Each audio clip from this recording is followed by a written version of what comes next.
Hey Vibram fans, this is LeeWood and this is going to be my in the bag video for 2022.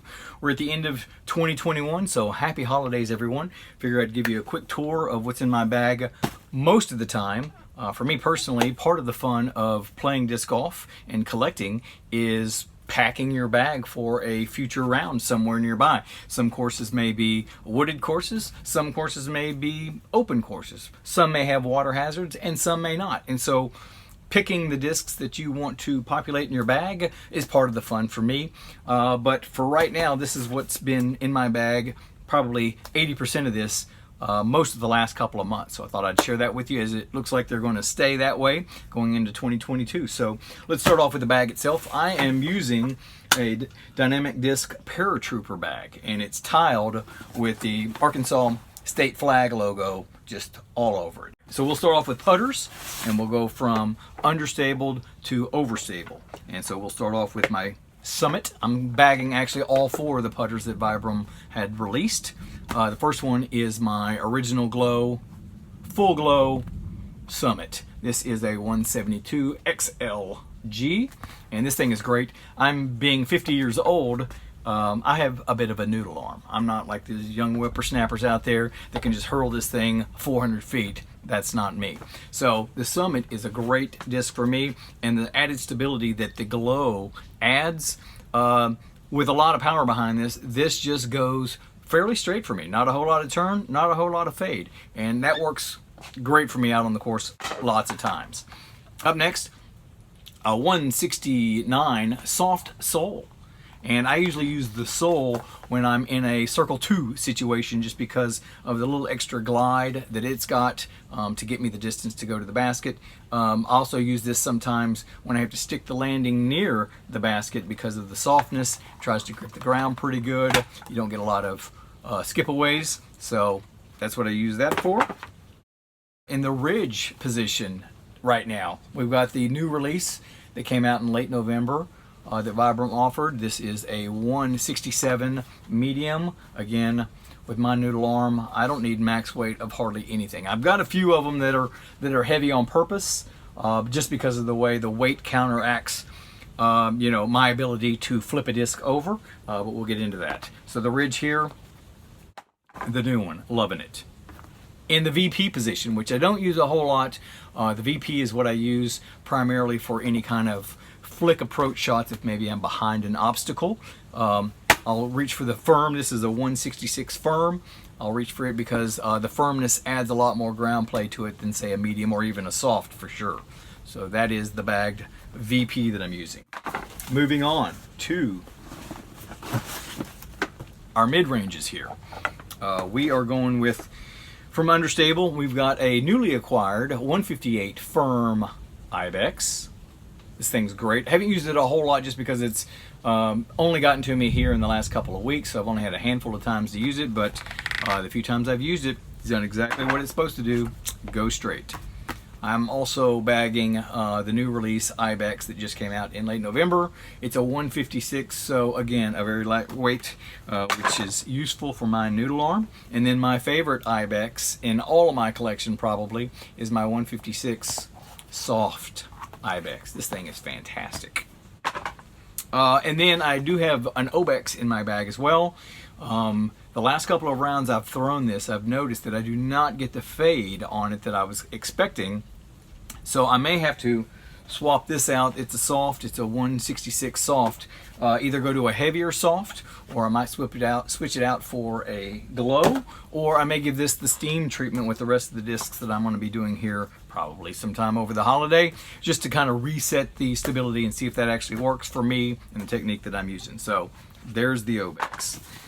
Going into the fairway drivers, from least to most stable, we're going to start off with one Onyx here that I bag. This is not something I generally tee off with. More often than not, what I will use an Obex for is if I have a second shot and I've still got a lot of distance to cover and I do not have any kind of run-up room, like I'm in some rough or behind an obstacle or right in front of an obstacle that eliminates my run-up capacity, I will reach for this for a standstill, still gets lots and lots of length out of that. Up next is a soft vamp. This is a 190, and so the extra weight kind of kills my ability to flip this over. And so I use this soft in the woods a lot, and it's great for just that. My next thing is a Valley. I have a 171 soft Valley that I'm using, and this disc is quickly becoming one of the favorites in the bag. I'm loving it. Arkansas has lots of wooded courses, and in doing so, I use softs quite a bit, year-round as a matter of fact. So that Valley is quickly becoming a favorite. I have in the arch position, I have the new release arch that I got back in November. The arch is one of the few discs from Vibram that I just haven't found a whole lot of use for. Like, I don't bag a launch currently, I don't bag a Craig or a track or an ascent. The arch is the only thing I've found that's really useful for me is if I have a flick roller shot. I have found that I can throw the arch down, and the stability of it will keep it from flipping over too soon before turning over onto the flight plate. So that's what I found useful for. And there's not a ton of courses with lots of ceiling around here, a few, and so that's what I use this for, flick rollers. The Notch. This is probably my most used fairway driver, but I use it as an overstable mid-range. Whenever I'm doing flick approaches, for some reason I can turn over an Obex. I can turn over a Craig when I'm doing them on a flick. Now, backhand's a different story for both the Obex and the Craig, especially the Craig. But for flick shots, which is what I do a lot of, this Notch is just, it's fantastic. It's a 172 medium and beautiful.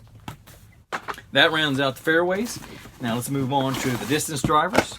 I am bagging two soft unlaces currently. We've got the 173, which is my go-to. This is what I'm grabbing more often than not if I'm doing a backhand off of the tee pad, and it's pretty fantastic. If I need to go right at the end, I've got a slightly lighter 168 soft unlace that's great for that. In Arkansas, there's a bit of wind for sure, and so when you get a headwind position, I move on over to the lace. I've got a lightweight lace here, soft. It's a 164, and this is pretty fantastic. If the wind is really up, I'll grab the 170 soft lace to get cut through the wind and still give me a little bit of dependable fade at the end. And of course, the lace from the new run, I've got it in the bag, just kind of trying to figure out if there's a place for it in it. It's hard to compete with soft, in my opinion, on the grip and feel of it, but I'm trying to give it a shot for sure. Teeing off, if I'm not doing a backhand, I am definitely doing a forehand, and of course for that I've got my O-lace that works well for me. I have a 176 soft if it's a wooded shot, or I need to stick the landing at the end of the flight. And then this here is probably one of my favorites of all of my collection. It's a 175 firm O-lace, and this one here, just fantastic. It looks awesome flying through the air. You get an S-curve out of it, and it skips up at the end, hopefully right underneath the basket. I'm also carrying two Solaces, one soft and one here in medium. Both of these are great for utility shots if you're in trouble, or if you just absolutely cannot go left on a flick drive. You can throw these with a little bit of anhyzer and they will still fight out of it and finish right for you on a flick for me. And sometimes, you know, with OB or a water shot on your left, that's just the best thing for you to do. And then rounding out the discs in the bag, I have a float Valley for water carry shots, and this one here is for my backhand, and it just flies straight. It's fantastic. And then for the flick shots over water, I've got a lace that's a float, 147, and this is fantastic. I mean, several times on a local course, I can throw this over water, have it skip off of the water, land right up in the circle, boom, you're there for birdie. And then this here is just a crappy disc that came with a portable basket that I own, and I found that the best use for this is just to tape a small clipboard on there and carry a pencil for when those times that you have to just, you know, take score the old-fashioned way. Outside of that, I've got my Persimmon Ridge marker and sweatshirt on today. Persimmon Ridge is a fantastic local course. It's up in Greenbrier, just north of the metro. It is one of the top 3 courses in Arkansas. If you ever come to Central Arkansas, you have to make time to go and visit Persimmon Ridge. You can see them on YouTube, actually. There's 3 videos that I know of off the top of my head that were filmed there, and that's the OTB Skins number 19 was filmed there. Also, there's Rumble at the Ridge was filmed there, and then also there was the Let's Get Back to Golf, which was, I think, the first tournament that took place after everything shut down for the COVID. So those 3 you could find on YouTube, and it kind of showcases the beauty that is Persimmon Ridge. And Steve and Kim are fantastic hosts and built their pro shop just to a phenomenal level. Definitely worth your time. Over here on the side, I've got Vibram water bottles, so you stay hydrated on the course. Over here on the side pocket, I have got a range finder so that you know exactly how much distance you need to throw.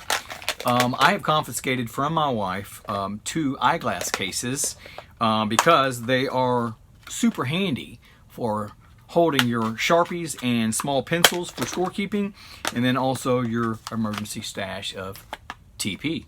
All right, and then lastly, in this side of the pocket, I've got some small pack of some moist wipes in case you're extremely muddy and your towel's not going to do it. Also, I have found that those are useful if you find a dirty T sign or a dirty band on a local basket. They're out in the elements all the time. They get dirty. So you just wipe them off with a wet wipe and, you know, leave it a little better than you found it.